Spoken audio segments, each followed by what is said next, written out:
that discuss right effort.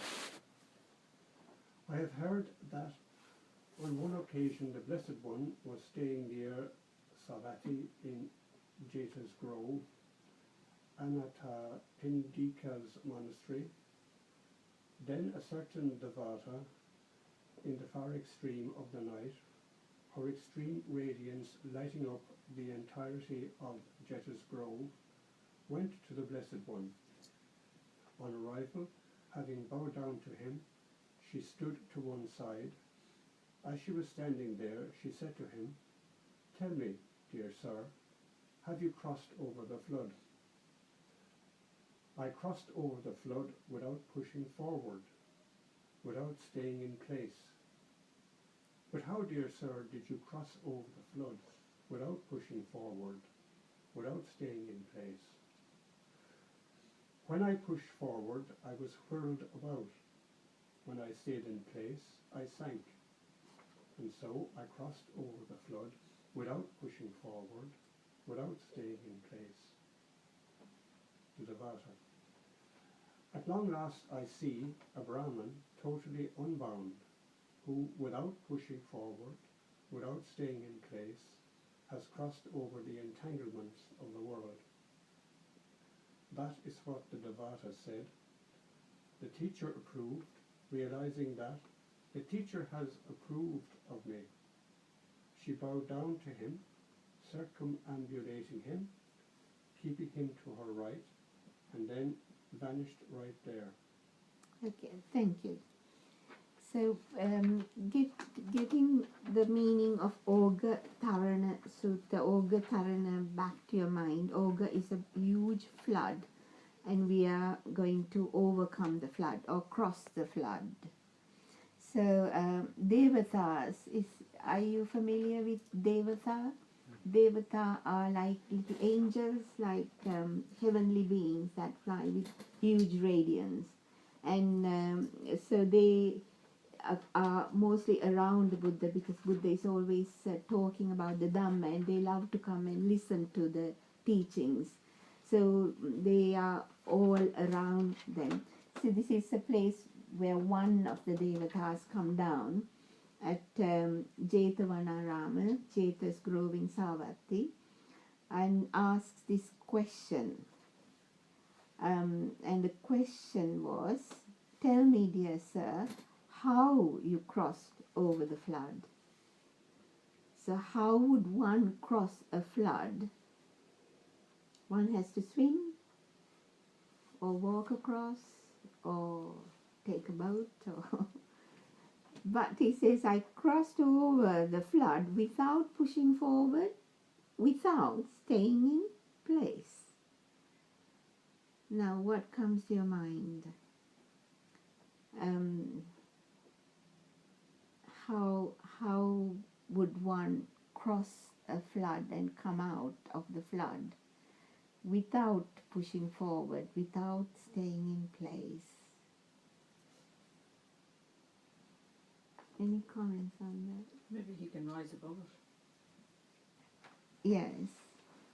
He's not in the flood, really. In what sense? When you say rise above, in what sense? Well, that's the phrase that came into my mind anyway. Yeah. Like when you Yes, are in a just to flood elaborate. of emotions, when you're in a flood of emotions, like, Yes. there's a way in which through meditation I find You can rise above. You can pull yourself out of it, like, Yes. you know what I mean, and see it at a distance. Yes, you know? yes. And then you're not. Yeah, very along good by it. answer. Very good one. And what else comes to others' mind? Going with the flow or letting go. Yeah, going with the flow. So, not staying in, not pushing forward, going with the flow. That's a really good one. Acceptance, rising above, and also acceptance, going along with the floods of emotions. I'm just wondering, when it says pushing forward, Yeah. without pushing forward, it doesn't mean that because pushing forward can be just really strongly pushing forward. Yes. Does it mean that without strong effort, but with still some effort, or without any There's other another view out. Good. That is like you can explain this to coming to like what you said, not strongly pushing forward, or that means kind of middle path. Buddha's teachings on the middle path, not pushing forward. There's this other sutra that comes to the mind, the Sona Sutra, where the Buddha takes the simile of a violin, and if you tighten the strings, you don't get the good music out of it, good tune. If you loosen it too much, you don't get a good tune. So it has to be just right. So like the middle part, not striving too much or not being too lazy, thinking about the right effort. So that's another way of looking at it. That's a very good one. So we thought of acceptance, going with the flow, then rising above and watching it without getting involved in whatever is going out there, and then the right effort. What else comes? Very good. What else comes to the mind? Pushing forward, if you take like, oh, here is a flood, and pushing forward can be taken as swimming, trying to swim across to get out of it. And staying put, staying here would be not pushing forward to go out, get out of it, but staying here, sinking. Okay, so what comes out of defilement? Say what comes now. If why does one want to get out of a situation? Here is a flood. I have to swim out, quickly get out, because you've got aversion, dislike to what's going on now. Say huge anger or trauma in the house, or some big commotion or chaos is happening. You're pushing forward to get out. You're trying to get out by swimming out of the flood. He didn't do that. Or you could stay there and get attached to it and revel in it and sink in it. You see, even a fight, you enjoy fighting without stopping and without walking away and staying there. So that is like greed and attachment, greed, and trying to get out of it by fighting and swimming away could be aversion to the situation. So can we see it like, if here is a flood, here is a traumatic situation, here is turmoil, and is the mind going to have aversion to it, trying to get out of it? Or are you going to get right into it and get sink in it? Any situation where there is a lot of greed, desire coming, say unsavory attachments or an affair or something like that, you're in greed, you're sinking in it, into it. Or there is a fight where you have to fight, you want to get out of this nasty situation, or you get attached and sink in this desirable situation. So without doing either, I came out of the situation, the middle path. So does that mean, can we follow it up with not have aversion to anything or desire to anything, and being in the middle? How does one teach or train the mind to have no aversion to anything or no desire? When the desire comes, not to get out, try to get out of it, or have a aversion to desire or aversion to aversion. Equanimity. Equanimity is the word. Equanimity. Yes, equanimity. And it tell me one way of developing that. What right contemplation can one have to have that? To see that everything arises and ceases. Well, very good. Everything passes. The passing phenomena. See, we can even use that when we have sadness and happiness. Huge sadness comes, and the sadness becomes double because we don't like the sadness. The aversion to the unhappiness makes it worse. When unhappiness comes, anxiety comes, not wanting that unhappiness, we make it double. So we accept it and say, okay, sadness came, unhappiness came. It will pass, it will pass, it will soon pass. It can't be permanent. No feeling was ever permanent. It will pass, it will pass, it will pass quicker. And the same way when the happiness comes, if you go overboard, I'm happy, and it's joyous and happy. When it passes, you can't bear it. But if you have this attitude, that too shall pass. I know people don't want to think like that, but if you have that view, not that you reject happiness. When it comes, you say, oh, happiness has come. Accept it, but you know the true reality of it, that it will pass. And when it does pass, you're okay. Equilibrium. So equanimity in the middle. Invested too much in it. Yes. So that could be again that in the middle to get your mind in the middle. Without pushing forward, without staying in place across the flood, because I didn't have any aversion or desire to this present situation which is unfolding. And then the Devata's stanza is, at long last I see a Brahman totally unbound. There's unbinding. There is no binding to either situation. There was no binding to aversion. There was no binding to sorrow or illness or unhappiness in families. It comes and it will go. Every situation, every person, every family, every scenario, every phenomena has that negativity and positivity. So having that, so you don't get bound to one or the other. You're unbound from both sides, totally. Who, without pushing forward, without staying in place, has crossed over the entanglements of the world. So it's another word for unbound that it's said underneath here in the notes, unestablished. Right? Now that unestablishment takes us even to a deeper realm. Unestablished. What is establishment? How does a mind get established? It means not having fixed views. Very good, excellent.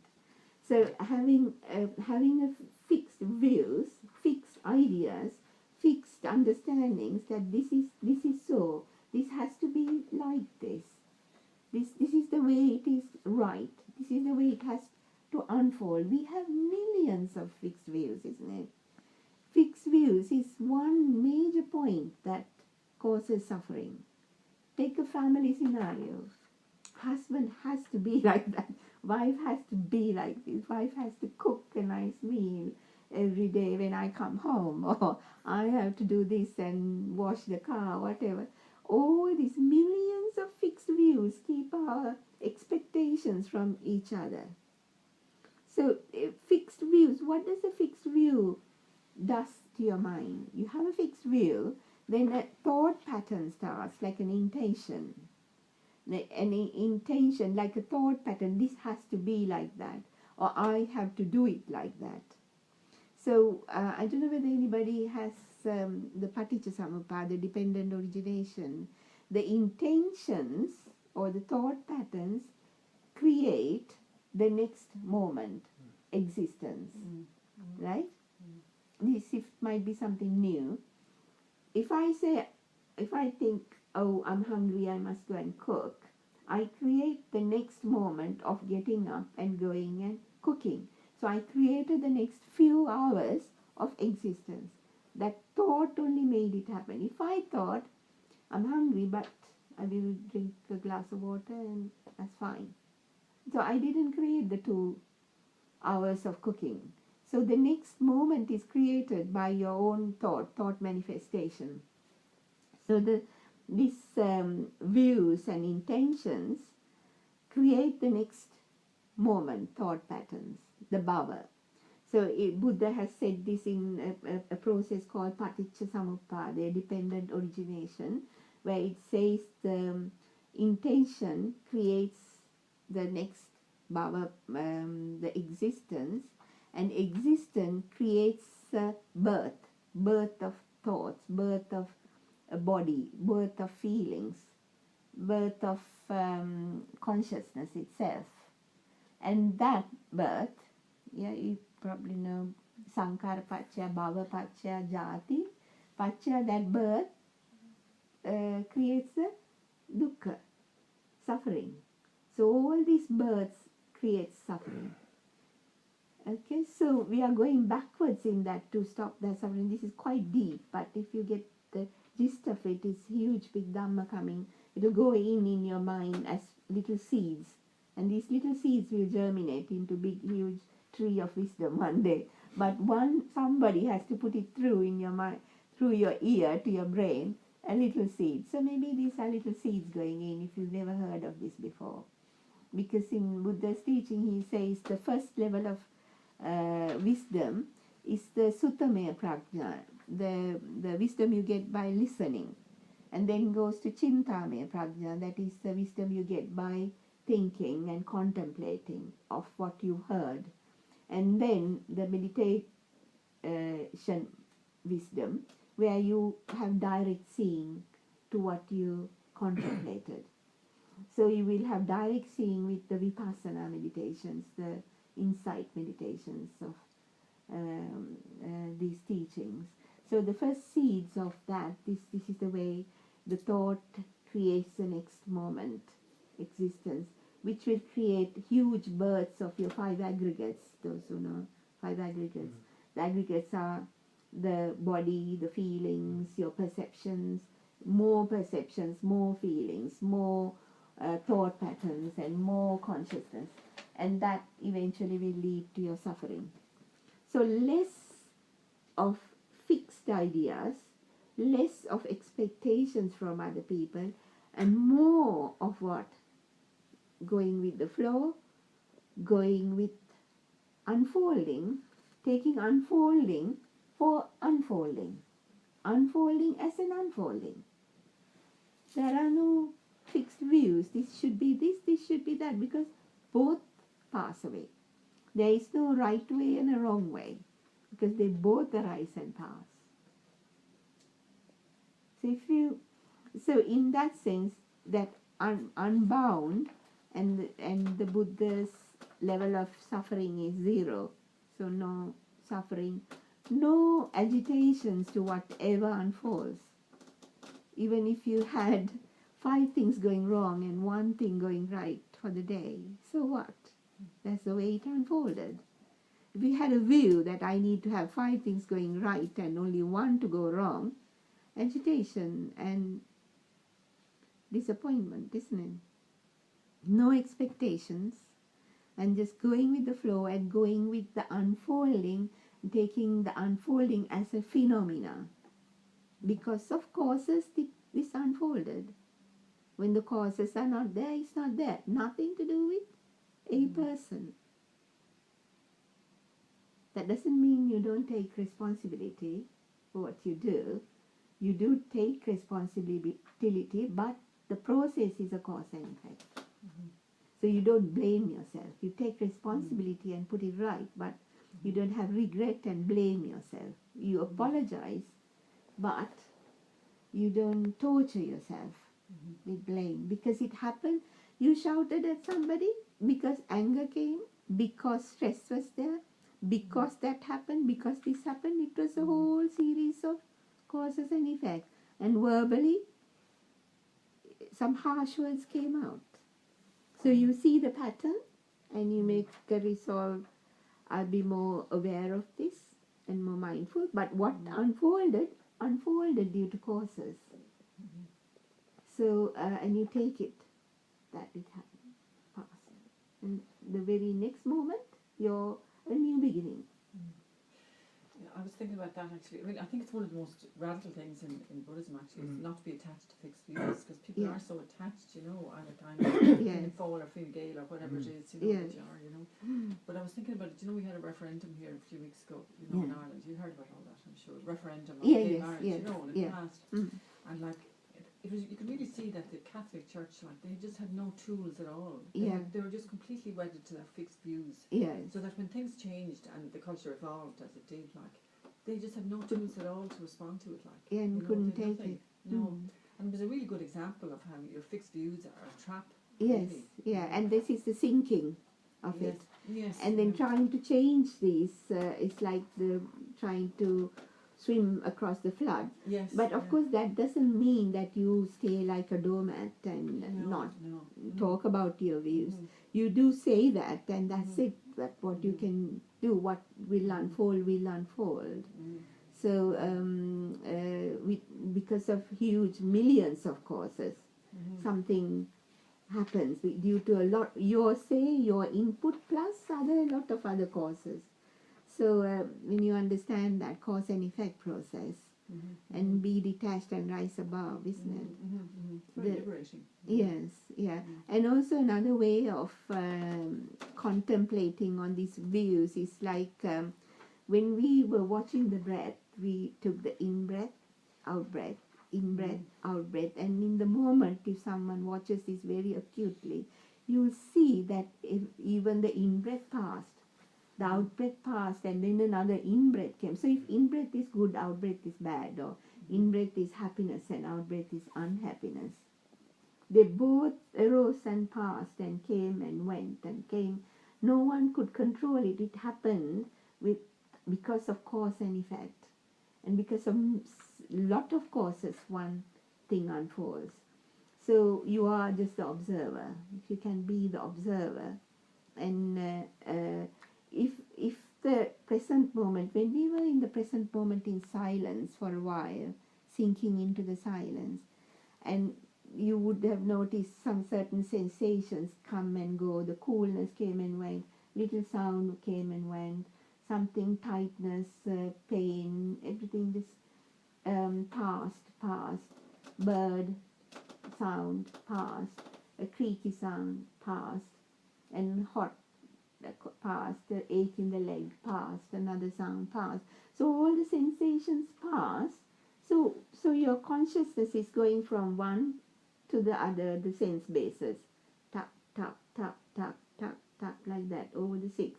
So where are you going to say this is a good view, fixed view? Where can you put a foot in and say this is it? Next minute is gone. So this is what deep meditation show the mind. So now we are talking about it, and it's going with the Suttamaya, listening wisdom. But tomorrow you forget about it. Next week you start again being anxious, like that. That's how the mind is. So the meditations, constant meditations, constantly going in and touching this changing process, changing six sense bases, the sensations, the mind absorbs a new truth. Things are not permanent and pleasurable and pleasant and under my control, which is what we thought from day one, from the day we were born. Not quite. From the day we were about 2-year-old or 3. When we were born, we never expected anything, did we? Did a 1-year-old child, if 1-year-old baby or 2-year-old was here, even a 3-year-old, maybe 2 to 3, they have no expectations. They don't have any views, do they? They don't have any right or wrong or good or bad or judgments, or are they happy with whatever unfolds? And their mind goes to the next one. It goes to the next one. They are not critical about anything.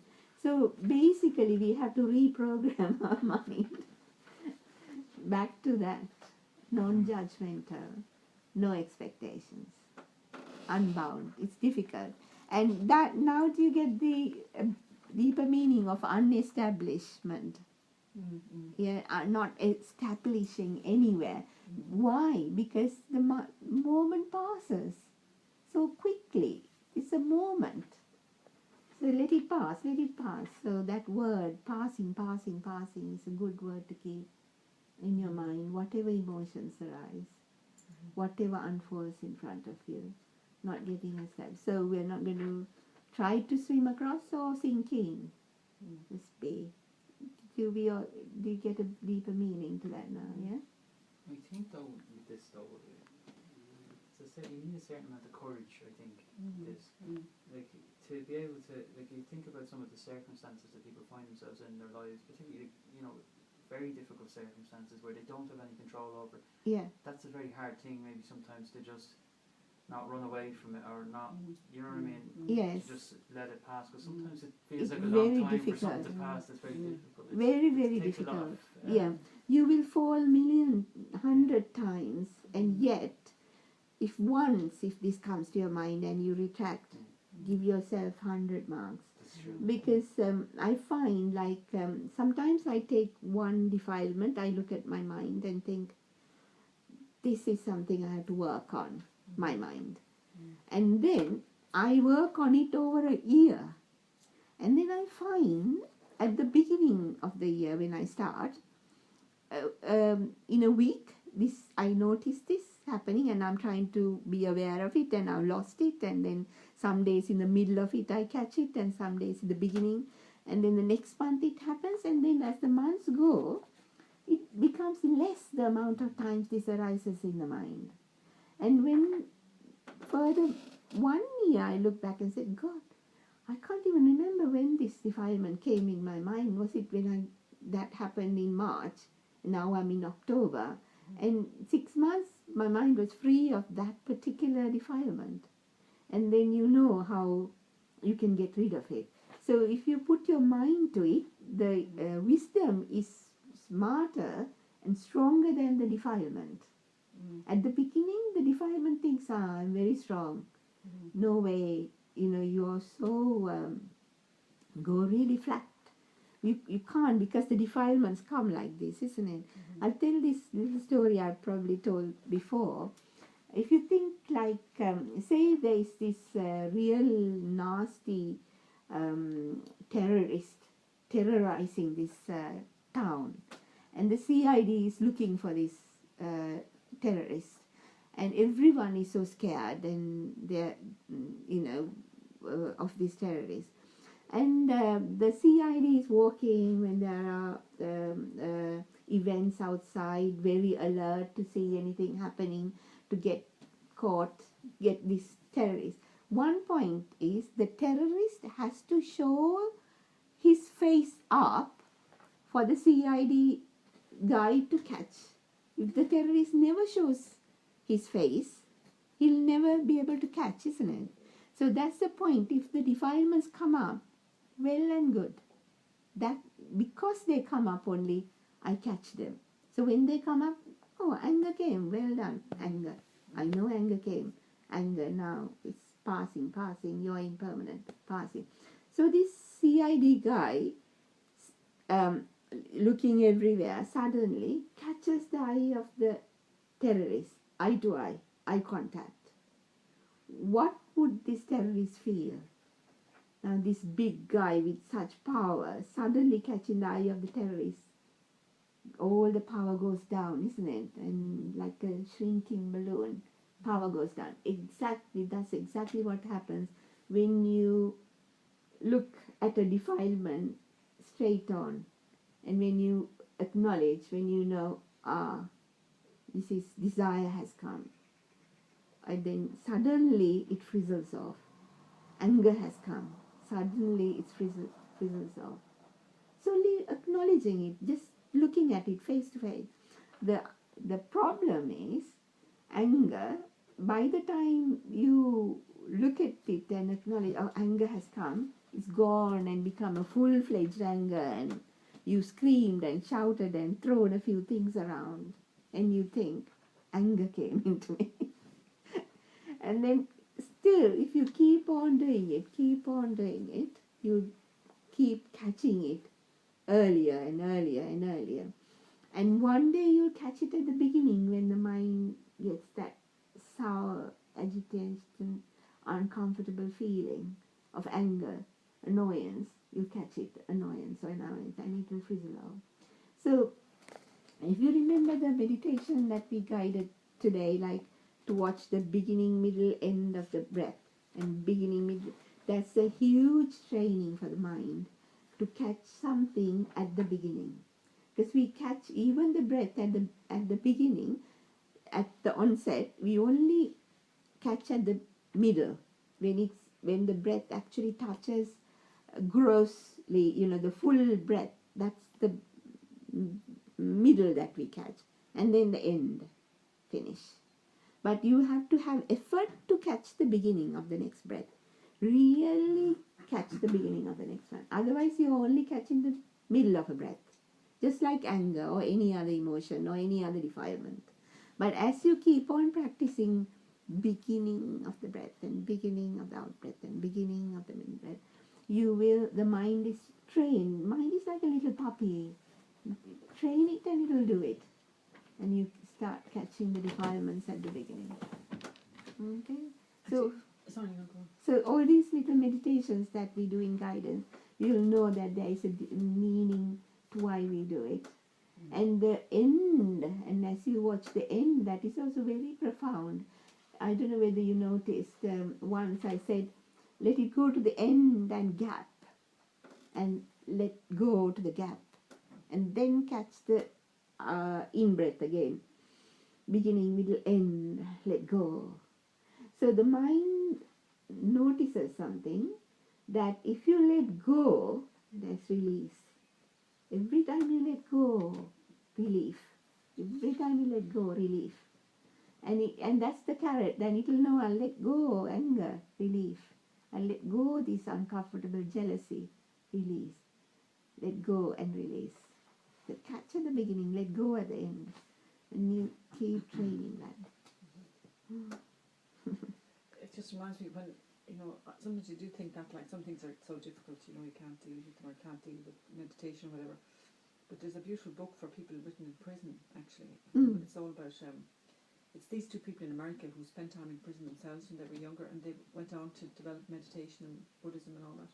And they set up a thing called the Kindness Foundation. And they wrote a book, and they had a lot of contact with people in prisons, and they worked out all these meditations and yoga and everything you could do in your cell. Yeah. And they were writing to the people, and the people were writing back to them. So they put all this together in a book, Oh, interesting. So like when you hear about people who are in prison for 20 years for murder, in these appalling prisons, and they can still find freedom. Freedom, gosh, that's inner freedom. That's freedom, even that prison sentence could have been a blessing in disguise. Yeah, and some of them say that. Yeah. It's called We're All Doing Time. We are all doing time. A guide for getting free. We could download it in the internet, maybe. Possibly, yeah. I don't know if it's a PDF. You could look up. It's a PDF. PDF. Yeah. What's So the it's other one? really Second one. We are doing time. We're all doing time. And do you know this phrase, doing time? Yes. If you're in prison, you're doing time. Yes, So we're we're all doing doing time. Because we are all prisoners, aren't we? Yeah, exactly. Yeah. In the Prisoners of samsara. yeah. Prisoners of our minds. Yeah, prisoners of the mind. Yeah, we're all doing time. A guide for getting free. A guide for getting free. That's a good one. It's the same for the Tibetan nuns and monks that were put in prison in Tibet and under terrible conditions, Yeah. terrible horror, but managed to survive. But Because those of ones meditation. that were released through the meditation. That's right. Yeah. Meditation. That's right, because the Dalai Lama's doctor was one of them. Yeah. And he asked him afterwards, like, what do you say, something like, how did you survive the torture and all that? And he said, well, it was only a few times I was in danger. Yeah. And he said, do you mean in danger of being killed? Yeah. And he said, no, in danger of losing my compassion for the Chinese. Yeah.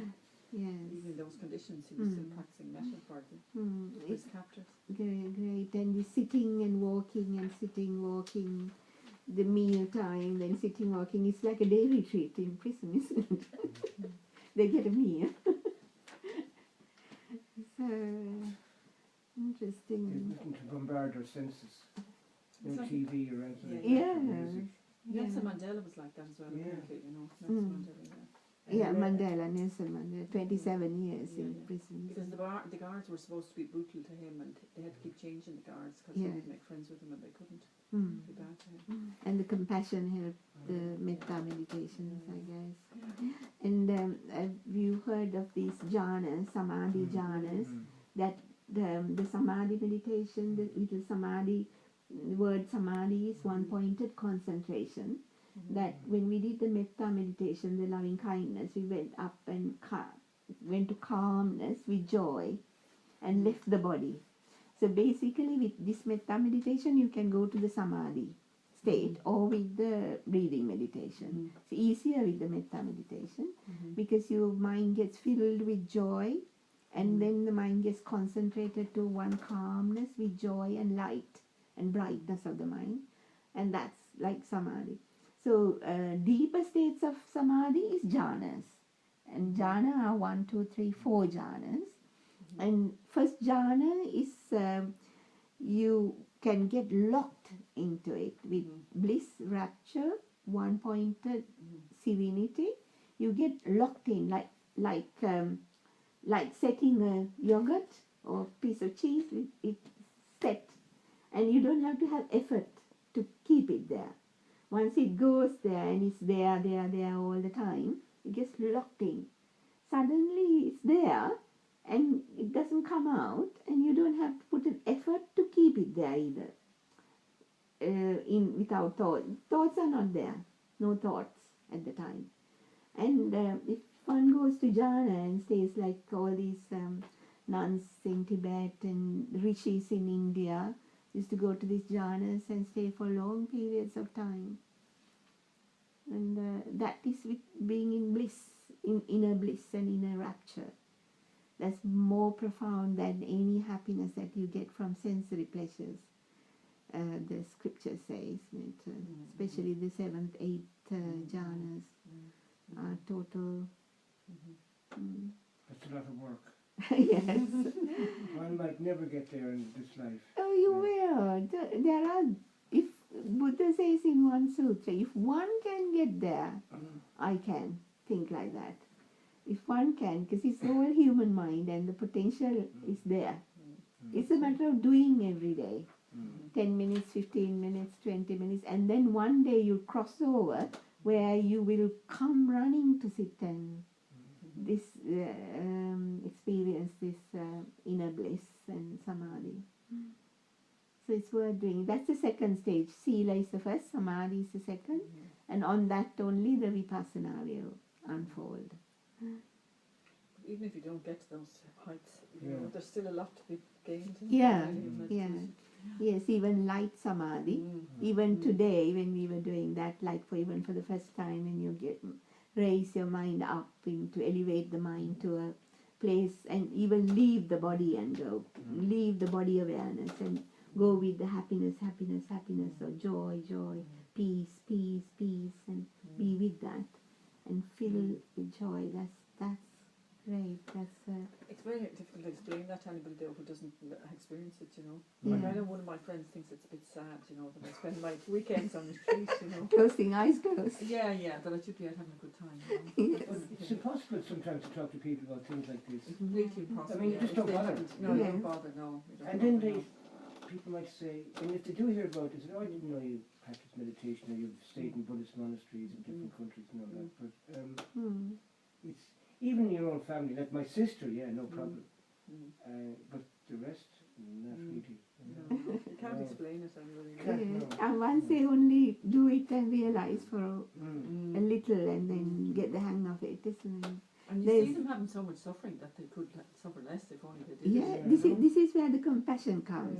This is where before we spread and think people are suffering unnecessarily. Just a little change of attitude towards life, not a lot. It's the right view, and a huge amount of suffering is gone.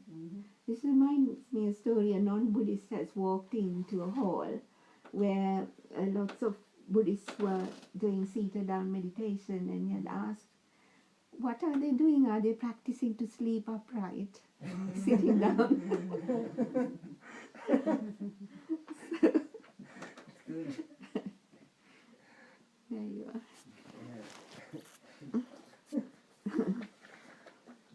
fall asleep at times. Yes, you get sleepy. What is one guy in England told me? I don't know, you probably would remember, years ago when I was a kid, people used to have on the back of the car window they'd have a dog, like not really, A nodding but dog. a nodding, Yes. and so the nodding dog, but this is what we called it in the Gwenka Centre in England. Oh. The nodding dog effect when you Uh-huh. when you do meditation. Yeah. Have you been to Goenka retreats? Pardon me? Have you joined? I have, yeah. I've been to a few Excellent. retreats in Gwenka. It's tough going, Tough. but wonderful people, Yes. and some of the places can be okay Well, you to need stay what you in. want. Yeah. Did you go for 10-day once or Yeah, I've done a few of them. did you finish 10 days? Yeah. So did you come to the body vibrations? Yeah, I went through a lot of strange places, but one has to be aware too that not to get caught up in fantasy and Yeah. and I think what Ajahn Chah used to call it the phenomena. You know, there's so much going on, and is it thoughts, or is this a fantasy, or this phenomena? You know, that we get caught up in. So sometimes you just totally release from that, and boof, off you go. They are very profound, these Goenka retreats. Yeah. Oh yeah, 10 days. Extremely John. profound. 20 days, 30 But days. if you've gone to them, and you can understand vipassana a lot, the prajna part. Because eventually you have to come to meditations like that to see the actual arising passing of the body. Even if you say, okay, everything is arising passing, and you say the body arise and pass, and now I say, oh, okay, then this hand, do you see it arising passing? It's there, isn't it? So these meditations actually let you see while it's there the rising passing of all the particles, and you see it 2-3 times, that's enough. Then you get the wisdom that this is so. Like fire, if you burn your hand with fire, if you're 5 years old boy, and after that, if the mother says, "Oh, fire is cool and cold, it's okay, you can touch it," would he touch it? No. Even if the principal of the school comes and says, "Fire," because that truth has gone in, like absolute truth. It's like these meditations show you a lot of truth of this impermanence, arising, passing phenomenon. Okay, so it's time to wind up. Do we do chanting, or we just Yeah, this one, yeah. what do we do currently in the sutra? Or Oh yeah, can you Metta Sutra? The Metta Sutra, yeah? metta, yeah? Yeah. Would they? Actually, on the, Was it?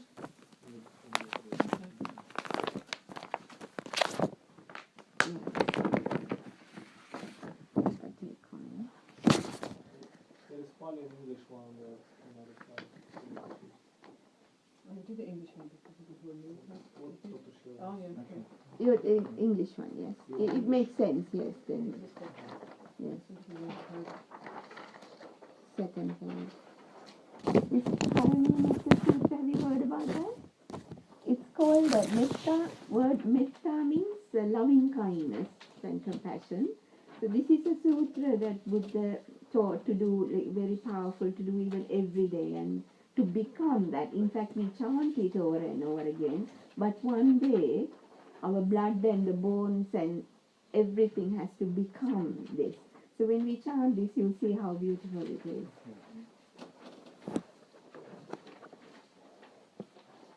Okay, so you're going to lead us with the up and down, yes? So when you see the little arrow going down, you go down, and the little arrow going up, you go up. The next page. The back of the first one. Everybody found English one, right? Okay, sadhu, sadhu, sadhu. This is what should be done By one who is still in goodness and who knows the path of peace.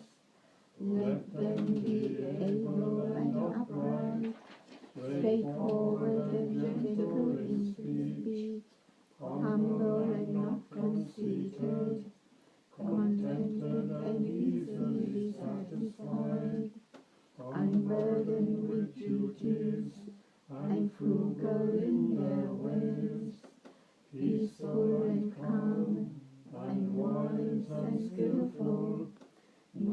proud and demanding in nature, let them not do the slightest thing that the wise would later reprove, wishing in gladness and in safety, may all beings be at ease. Whatever living beings there may be, whether they are weak or strong, omitting none, the great or the mighty, medium, short or small, the seen and the unseen, those living near and far away, those born and to be born, may all beings be at ease. Let none deceive another, or despise any being in any state.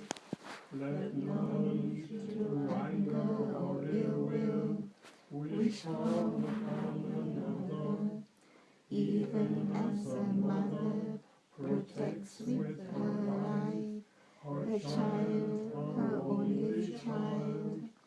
So with a harmless heart should one cherish all living beings, radiating kindness over the entire world, spreading upwards to the skies and downwards to the depths, outwards and downwards earth, free from hatred and ill will, whether standing or walking, seated or lying down, free from drowsiness, one should sustain this recollection.